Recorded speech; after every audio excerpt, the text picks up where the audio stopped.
तो फ्रेंड्स, आज मैं आपको बताऊंगा कि थनैला रोग का घरेलू देसी इलाज विथ इंट्रामेमरी इन्फ्यूजन के साथ कौन सी थन के अंदर इस तरह की एक दवा है जो जरूर आपके पशु में चढ़वानी चाहिए यदि आपके पशु में इस तरह की यदि दिक्कत हो जाती है। तो बहुत इस तरह कमेंट्स आ रहे हैं कि सर गाय भैंस के अंदर बहुत थनैला रोग हो रहा है इस सीज़न के अंदर। रही बात, हमें कुछ इस तरह का घरेलू नुस्खा बताएं ताकि हम घर पर हमारी गाय भैंस का इलाज कर सकें, क्योंकि थनैला रोग ऐसा रोग होता है जो कि बहुत ही यदि डॉक्टरी ट्रीटमेंट पर जाएं तो बहुत महंगा ट्रीटमेंट होता है, कई दिन उसका ट्रीटमेंट किया जाता है। रही बात उसमें यदि आप घरेलू तौर पर यदि आपको जिस तरह के सिम्टम्स यदि देखने को मिले तो आप शुरुआती स्टेज में घरेलू नुस्खा अपना करके भी आप अपनी गाय भैंस में थनैला रोग का इलाज कर सकते हैं विथ एक इंट्रामेमरी इन्फ्यूज़न के साथ। वीडियो लंबी होगी, स्किप करके मत देखना, पूरा देखना। जो इस चैनल पर अभी नए आए हैं या पहली बार आप इस चैनल से जुड़े हैं तो पहले आप इस चैनल को सब्सक्राइब कर लें, साथ में बेल आइकन और ऑल वाला ऑप्शन दबाएं, क्योंकि इस चैनल पर आपको बहुत ही सही और सटीक जानकारी के साथ वीडियो दी जाती है। देखो, थनैला रोग कैसा भी हो, किसी भी कारण हो, या तो थन में चाहे सूजन हो या थन के अंदर दूध देने में पशु, जैसे यदि आप थन से दूध निकाल रहे हैं तो उसमें दर्द कर रहा हो, या दूध के साथ छींचड़े आ रहे हो, या दूध के साथ खून आ रहा है, या और भी कोई दिक्कत है किसी भी तरह की, या थन से दूध की मात्रा कम आ रही है, किसी एक थन से दूध की मात्रा कम आ रही है, या दो थनों से दूध की मात्रा कम आ रही है, या यदि आपके पशु में थन में से दूध की जगह पस आ रहा है, यानी कोई भी दिक्कत हो, किसी भी तरह का यदि थनैला हो, यदि आप शुरुआती स्टेज में यदि आप उसका यदि ट्रीटमेंट करवा लेते हैं तो सबसे अच्छा रिजल्ट आपके पशु में देखने को मिलता है। जैसे जैसे यदि आप समय निकाल लेते हैं, क्योंकि एक बैक्टीरियल डिजीज़ होती है, जैसे जैसे यदि आप समय निकालते हैं तो जो बैक्टीरिया हैं वो थन के अंदर या अडर में है वो बहुत ही ज़्यादा दिक्कत पैदा कर सकते हैं। बाद में आपके पशु में बहुत ही खतरनाक स्थिति हो सकती है यदि समय ज़्यादा निकाल लेते हैं। वैसे साइंटिफिक मेथड के ऊपर जाएं या डॉक्टरी ट्रीटमेंट पर जाएं तो मेरे चैनल पर बहुत सी वीडियो बनी हुई है, वो भी आप जा करके देख सकते हैं। लेकिन सबसे पहले तो मैं आपको बताना चाहता हूँ कि यदि थन के अंदर इस तरह की यदि दिक्कत हो जाती है तो आपको जो अरंडी का तेल होता है, कस्टर्ड ऑयल यानी अरंडी का तेल, उस तेल को आपको गर्म कर लेना है। गर्म करके आप उस तेल को जब गर्म हो जाता है तो उसको किसी कपड़े से छान लेना है, अच्छे कपड़े से, सूती कपड़ा हो उससे आप उसे अच्छी तरह से छान लेना है। फिर आप यदि जो थोड़ा ठंडा हो जाता है तो उसके बाद में जैसे दूध निकालने से, जैसे यदि आप सुबह दूध निकालते हैं तो दूध निकालने के बाद और शाम को यदि दूध निकालते हैं तो उसके बाद आप उस पर उस तेल की मालिश ज़रूर कर लेनी चाहिए। यदि आपको लगे कि थन में किसी तरह की नॉर्मल यदि दिक्कत लग रही है तो आपको ये दिक्कत का सामना नहीं करना पड़ेगा और ये इस तरह से आप कंटिन्यूटी आप इसका प्रयोग कर सकते हैं। इसके बाद लेकिन एक बात ये है कि इसमें डिसएडवांटेज ये है कि इसमें जैसे यदि आप थन पर जो ये तेल लगाते हैं अरंडी का, तो उसमें बाद में जैसे यदि पशु नीचे बैठता है तो उसमें मिट्टी लगने का चांस सबसे ज़्यादा रहता है। तो इस बात का भी आपको ध्यान में रखना है। जैसे तेल लगा दिया तो कम से कम आप उस पशु को 1.5 से 2 घंटे तक खड़ा जरूर रखें तेल लगाने के बाद में, ताकि उस पर कोई मिट्टी न लगे। इस बात का आपको जरूर ध्यान में रखना है।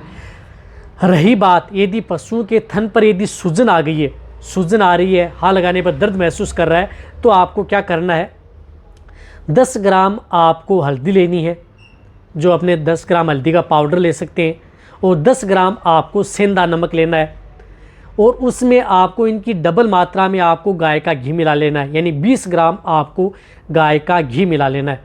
10 ग्राम हल्दी ले ली, 10 ग्राम सेंधा नमक ले लिया, 20 ग्राम घी ले लिया, इसका एक लेप सा बना लिया। वह लेप क्या करना है कि जैसे यदि आप दूध निकाल लेते हैं सुबह और शाम, तो दूध निकालने के बाद में उस लेप को आपके उस थन पर कर देना है। ये लेप क्या करता है कि जैसे थन में यदि सूजन हुई है, स्वेलिंग है, दर्द कर रहा है, तो उसको कंट्रोल करने का काम ये करता है। तो ये भी आप कर सकते हैं जब यदि आपके पशु में थन में सूजन आ गई है।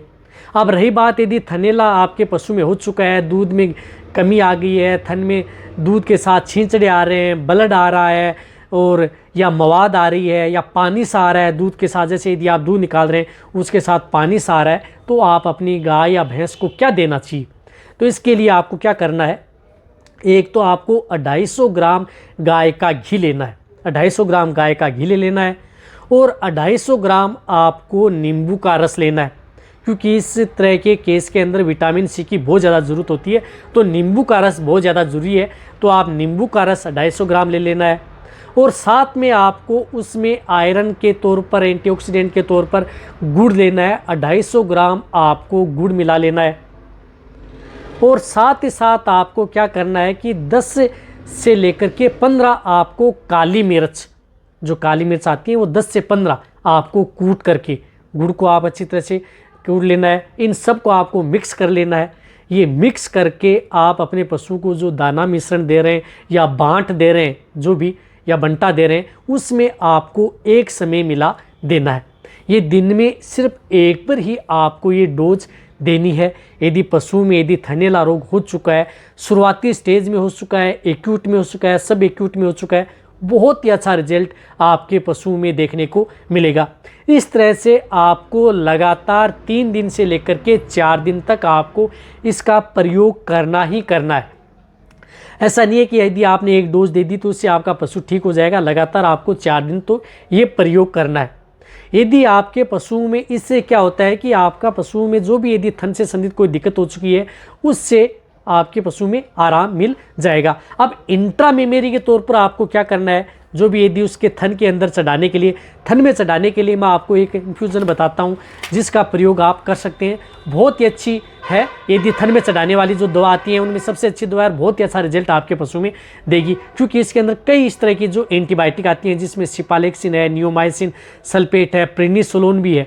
यानी तो जिस प्रकार से मोक्सोमोस्ट आती है, ये दिख रही है आपको मोक्सोमोस्ट 200, जो किसकी आती है, माइक्रोलेब्स की आती है। माइक्रोलेब्स की बहुत ही अच्छी है, जो इस तरह की आती है। ये इंट्रा मेमरी आपको क्या करनी है कि एक थन के अंदर आपको ये एक ट्यूब चढ़वानी है। आराम से आप चढ़ा सकते हैं, कोई दिक्कत वाली बात नहीं है।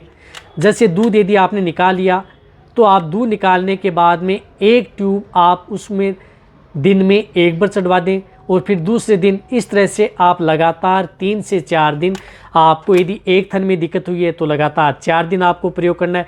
2 थनों में हुए थे 2, यानी एक थन के अंदर आपको ये एक ट्यूब ही आपको चढ़ानी है, जो कि 5 ग्राम के अंदर उपलब्ध होती है। रही बात इस ऑइंटमेंट जो ये ट्यूब आती है इंट्रा मेमरी, इस पर एक मैं डिटेल सी वीडियो बनाऊंगा, लेकिन आप और क्या क्या काम करती है। लेकिन आपके पशु में थन से संबंधित कोई भी दिक्कत है तो आप इस ट्यूब का प्रयोग अपने पशुओं में ज़रूर करवाएं, यदि आपको अच्छा रिजल्ट लेना है तो। साथ में आपको ये भी करवाना है दूध निकालने के बाद में। ऐसा नहीं है दूध, जैसे यदि दूध पूरा निकाल लिया, बाद में ये इंट्रा मेमरी उस थन के अंदर आपको चढ़ा देनी है। प्लास्टिक के तौर पर आती है, आराम से आप घुमा घुमा के इसको चढ़ा सकते हैं। और जैसे यदि ये थन में यदि आपने ये ट्यूब चढ़ाई है, तो जैसे यदि आप उसका दूध निकालते हैं तो दूध निकालते समय उस थन में चढ़ाई हुई ट्यूब का दूध आपको दूसरे समय पूरा अलग से निकाल लेना है, यानी हटा देना उसको, और फिर आपको ये ट्यूब चढ़वा देनी है। इस तरह से आपको 3 से 4 दिन आपको ये प्रयोग करना है। जो मैंने घरेलू नुस्खा बताया, जो ये मोक्सोमोस्ट बताई, इन दोनों का यदि आप प्रयोग करेंगे तो आप अपने पशुओं में 100% तक, जो नॉर्मल स्थिति में यदि शुरुआती स्टेज में यदि थनैला होता है तो आपको कंट्रोल कर सकते हैं। यदि ज़्यादा दिक्कत हो जाती है, बहुत ही है, तो आपको डॉक्टरी ट्रीटमेंट उस पशु का जरूर करवा लेना चाहिए, जो कि मेरे चैनल पर बहुत सी वीडियो बनी है। ये वीडियो जितना हो सकता है पशुपालक या वेटरनरी स्टूडेंट है उनके साथ आप शेयर करें। इसी तरह से मेरी वीडियो देखते रहें, इसी तरह से आप मेरे को प्यार देते रहें। थैंक्स, धन्यवाद।